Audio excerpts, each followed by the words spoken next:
Well, Dan, Aaron, from where I'm standing, I can see City Hall down there and the county building right over there. They are so close to each other, but for some reason, communication between the two is failing. The Board of Supervisors seem to believe that they were partnering with the city to open up a temporary homeless shelter in time for the winter, but it turns out that they're not on the same page. When it comes to housing the homeless in Monterey County, it's a challenge between meeting short-term needs. They need a place to stay. This is a health, welfare, and safety issue. And long-term needs. We're just seeing our homelessness populations increase, not only in Salinas, but across the county. So we really need to focus on permanent housing as a solution.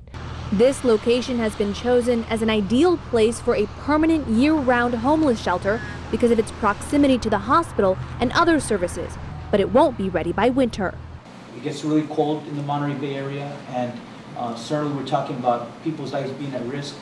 This is where the county wants to put a temporary homeless shelter, but the city is not on board, saying there are safety concerns both inside and outside, as they're worried more people will try to cross these busy intersections. We want to spend our time and resources right now.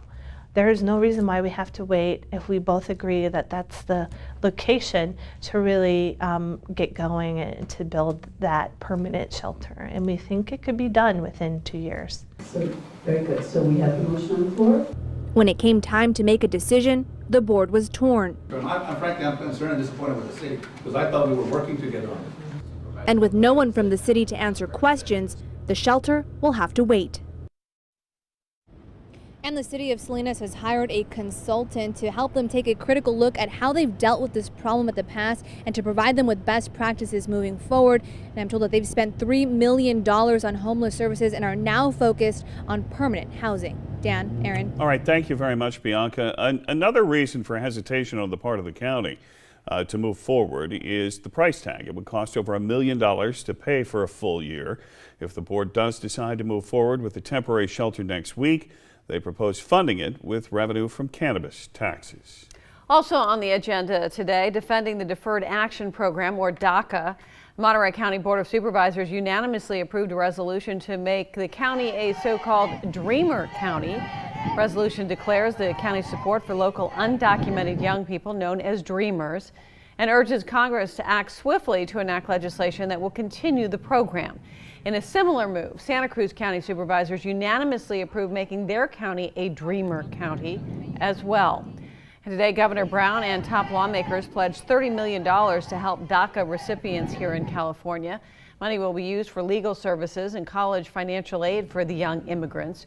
More than 200,000 of the 800,000 Dreamers in the country live in California. The Trump administration revoked the program last week, giving Congress 6 months to come up with a permanent plan. California, along with 18 other states, is suing over that decision. In Sacramento, big changes are in the works to make California a so-called sanctuary state for undocumented immigrants. Governor Jerry Brown announced yesterday that he is supporting the move. State Senate President Pro Tem Kevin De Leon brokered a deal to get the governor's approval. The bill would still prohibit state and local police from asking about people's immigration status or enforcing federal immigration laws. The plan also expands the list of crimes where law enforcement can turn over undocumented criminals to immigration officials.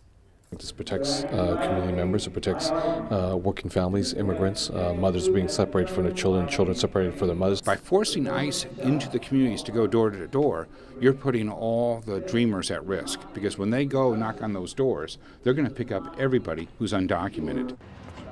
Meantime, some in law enforcement fear federal grants to pay for officers will dry up because of all of this. A vote in the state assembly is expected later this week.